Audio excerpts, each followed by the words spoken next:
Pray you'll be ours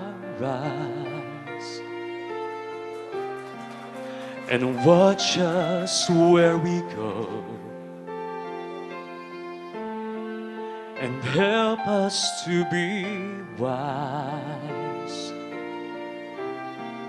in times when we don't know. Kumusta mga kaibigan?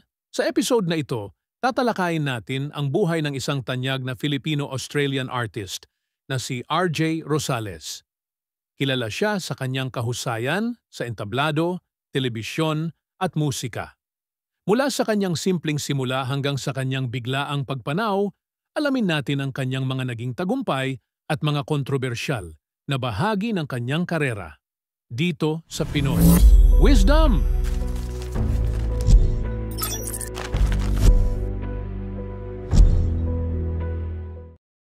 Si RJ Rosales ay ipinanganak bilang Roseo Jose Rosales noong Marso 24, 1974 sa Maynila. Lumipat ang kanyang pamilya sa Sydney, Australia noong siya ay bata pa, at dito siya nagsimulang mag-aral at magpakita ng interes sa pag-arte at musika. Nakapagtapos siya ng kursong BS Mathematics sa University of Western Sydney. Ngunit hindi rito nagtapos ang kanyang pangarap. Alam niyang ang tunay niyang landas ay nasa entertainment industry.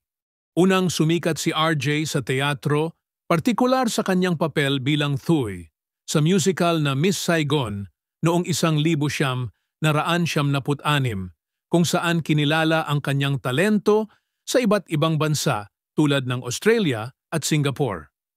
Hindi nagtagal, bumalik siya sa Pilipinas at pumirma ng kontrata sa ABS-CBN kung saan lumabas siya sa mga TV shows tulad ng ASAP, At a Girl at Sa Puso Ko Iingatan Ka. Siya rin ang nagbigay boses sa awiting Together Forever kasama si Carol Banawa na nagwagi ng Gold Record Award.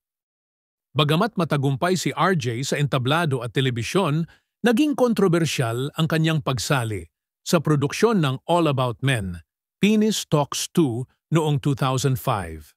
Sa kabila ng pagiging sensitibo ng tema, pinuri siya sa kanyang pagganap at nakatanggap ng nominasyon bilang Best Supporting Actor sa Metro Manila Film Festival para sa pelikulang Blue Moon.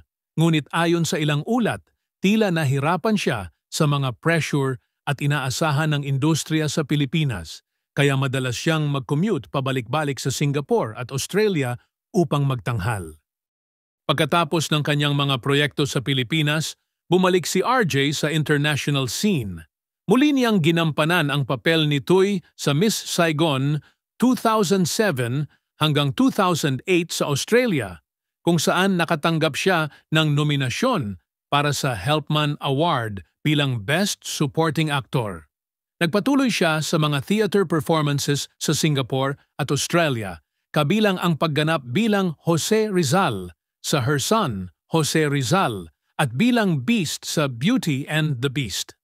Sa kabila ng kanyang tagumpay, si RJ ay kilala bilang isang pribadong tao na palaging may malasakit sa kanyang pamilya at komunidad. Nakakalungkot na sa kabila ng kanyang mga tagumpay, biglaan ang pagpanaw ni RJ noong Disyembre 4, 2011 sa Sydney, Australia.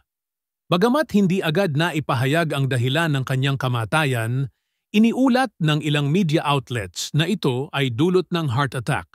Maraming tagahanga at kaibigan ang nagbigay pugay sa kanya sa social media at sa kanyang mga ginawang serbisyo para sa komunidad. At diyan nagtatapos ang kwento ni RJ Rosales. Bagamat maikli lamang ang kanyang naging buhay, hindi matatawaran ang kanyang naging kontribusyon sa mundo ng teatro, telebisyon at musika. Ang kanyang talento at kababaang loob ay mananatili sa alaala ng kanyang mga tagahanga.